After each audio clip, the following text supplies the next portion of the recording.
The world was at peace, at least for now. With its significance as the seat of divinity diminished, Arx fell into decline, and within 7 generations had emptied.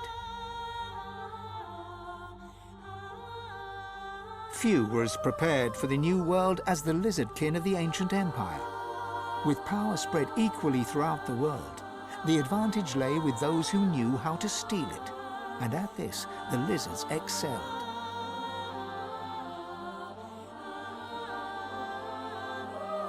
Justinia returned to her throne. Under her rule, the Dwarven kingdom prospered, until 2 years later a jealous lover stabbed her in the heart with a mutton fork.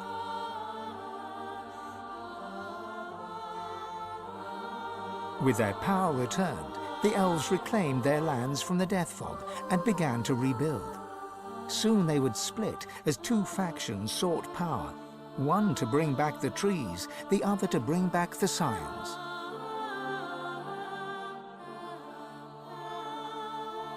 A dwarven joke did the rounds. It ends with the punchline, "So Lucian dropped the Death Fog on them again."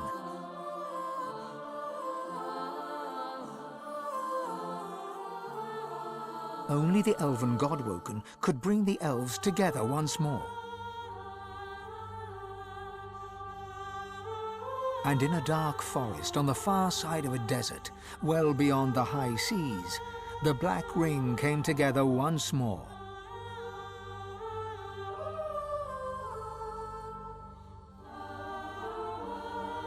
The island of Fort Joy, the old redoute of the Source King Brachus Rex, was turned over to the people of Driftwood to use as they wished.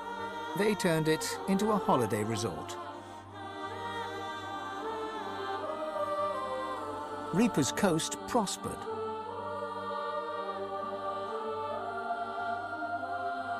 The fisheries returned, and the fertile farmlands produced the greatest harvests the surviving farmers had ever seen.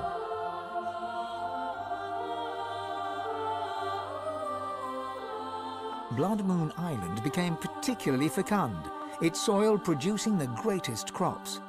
A particularly crimson-fleshed orange grown on the island became a delicacy across half the world.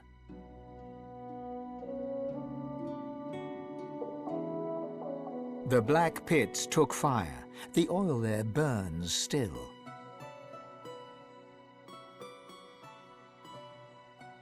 Driftwood became a centre of industry, trade and transport.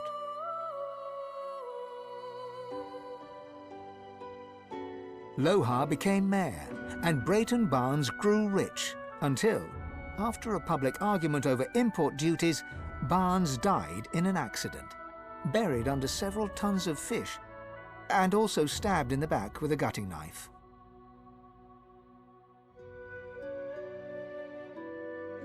Your lizard lover from the Black Bull Tavern finally returned to the ancient lizard empire, there to found the newest and most popular of all the houses, the House of Love.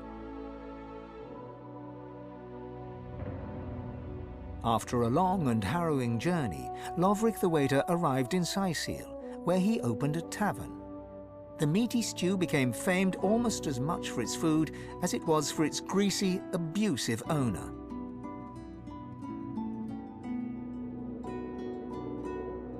Lagan left his over-demanding wife and began a relationship with a local bard.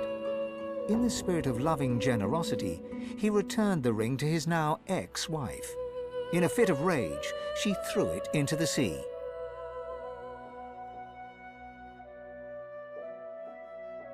You would never forget Dorothea's kiss.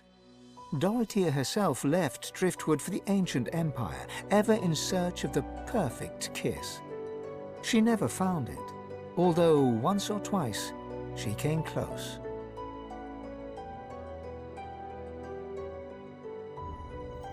The nameless isle had vanished. Although only open water remained, by instinct ships would steer clear. None of the captains could articulate why. Millennia later, adventurers would come in search of the legendary divine city of Arx and the crypt of the great Lucian. None would pass the path of blood.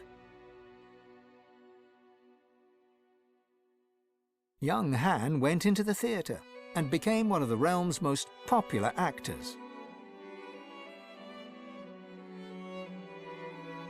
Almira and Mihaili settled in an abandoned homestead. The locals liked and respected Almira. She never wanted for help, and deals always fell to her favor. Outsiders were often suspicious, but no local would speak against her.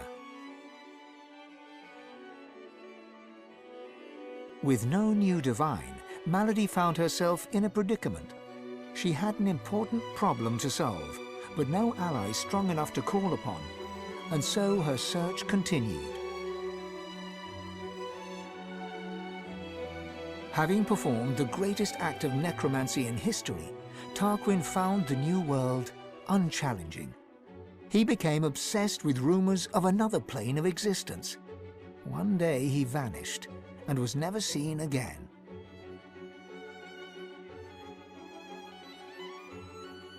With the source released to the world, Ahu the wizard spent more and more time as a cat. One day he decided he would not change back.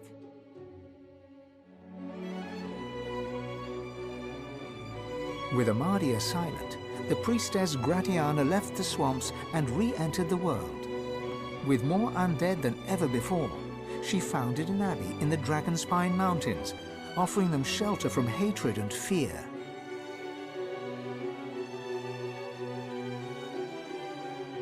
Mordus scratched out a living, ending up as a short-order cook. After an epiphany arising from the phrase, sunny side up, he started a religion. Upon his death from food poisoning, all 3 of his followers committed suicide. Jehan, the demon hunter, found himself at a loose end. So he opened a museum of demonic artifacts. After it burned down, with Jehan inside, witnesses claimed that the flames were the color of blood. As the forests grew anew and the elves were equals at last, Sahala shared elven knowledge of Source with the world. But some elves disagreed and plotted against her.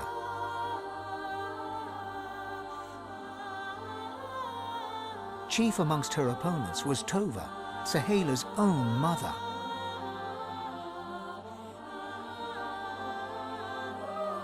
The Beast of the Sea returned to the Dwarven Kingdom, this time as a lawmaker. After a very public blunder, Marcus eschewed political power and returned to the sea. The Beast and the Lady Vengeance sail on.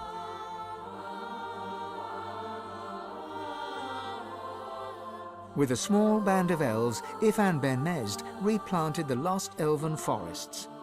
After the first fresh shoots broke the earth, he disappeared and was never seen again. Some say Afrit, his soul wolf, walks the forests still. Sabine wandered the world. She became a household name, famed the realm over as a traveling hero, celebrated wherever she went. Enjoying life to the fullest, she was truly and finally free. And then there was you.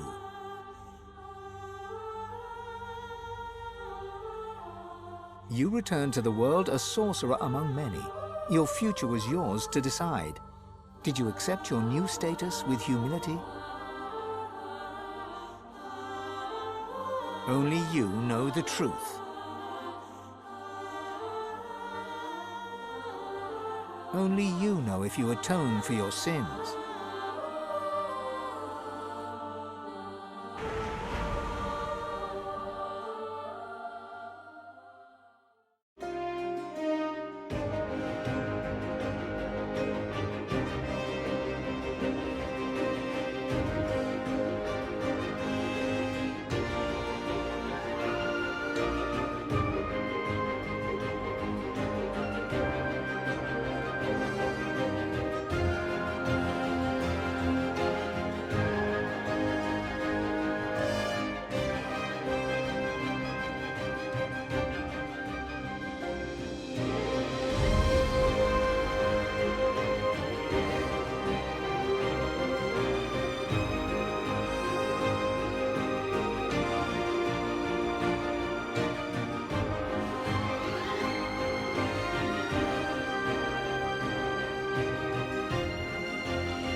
Come to me, the night is dark.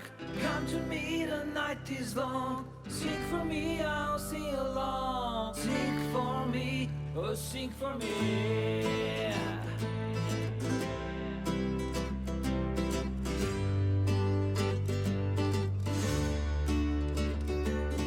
Come to me, the night is dark.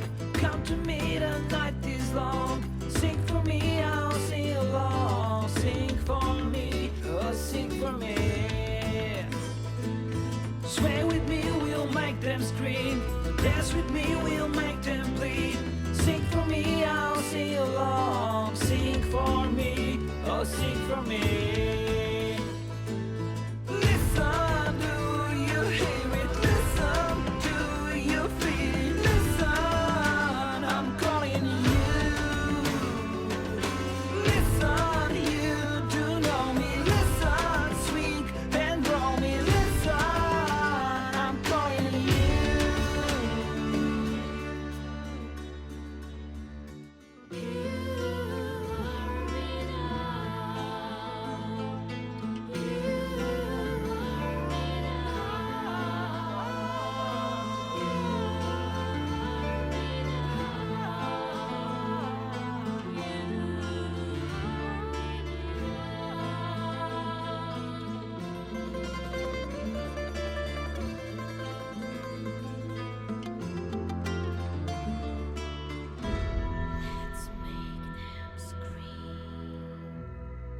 Listen, do you hear it? Listen.